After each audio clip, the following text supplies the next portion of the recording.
Good riders are really supporting a ranch in a holistic way. I like to think of them more as detectives or information gatherers or pattern recognizers. They're not just helping to reduce conflict, but they're providing a net benefit overall. You're watching the Local News Network, brought to you by Fast Signs Durango and Sunray Park and Casino.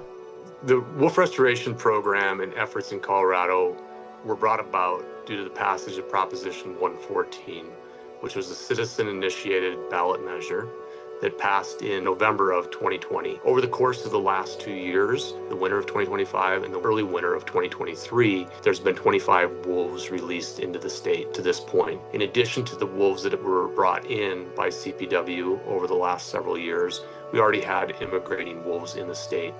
And since that time, CPW on an expedited timeline has been working to not only restore the population of gray wolves, but also to meet our other legal requirements, which are the reduction of conflict between livestock producers and gray wolves, and also a compensation program that recognizes the losses that they're incurring when there is damage from gray wolves. It was determined in the fall of 2024 that CPW really wanted to double down on some of the efforts we'd been doing, which were predominantly hard tool deployments, so things like flattery, scare devices, those pieces, by also standing up a range rider program. So last year, 2025, from May to October, was our first range riding season. Range riding itself is not a new tool, right? Herders and ranchers have been managing and monitoring landscapes and their livestock for millennia. And that's really great for us because it means we're not reinventing a wheel here.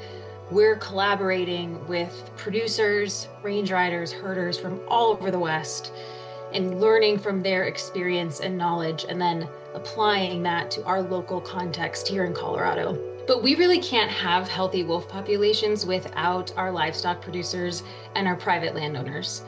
And so much can change on allotment in a day in terms of what's happening interaction-wise between livestock and wildlife.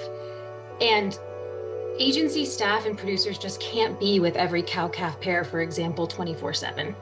And so riders are really providing that much needed support that allows us to adapt effectively to changing conditions, and that includes potential wolf conflict.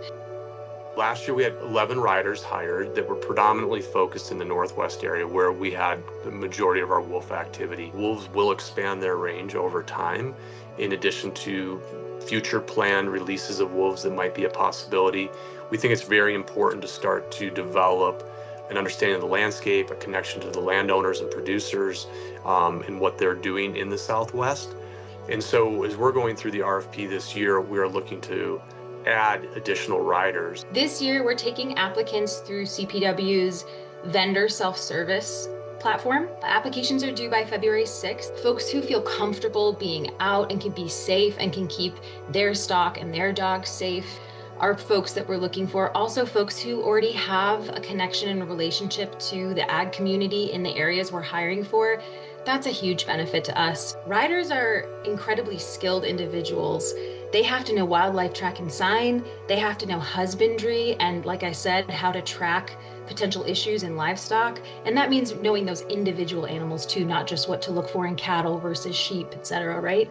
And then they have to be incredibly communicative and into coordination and collaboration. So these folks are unique and skilled, and all of that learning is going to happen this year, whether we have wolves or not.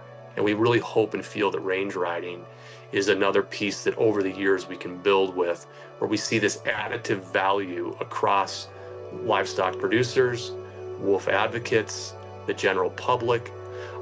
We do believe that this is a tool that can lead us in that path. Like all things, it takes time, it takes learning, and we are committed to doing that in a way that's thoughtful and engaged and progressive. For more information, visit cpw.state.co.us. And for more stories like this, visit durangolocal.news.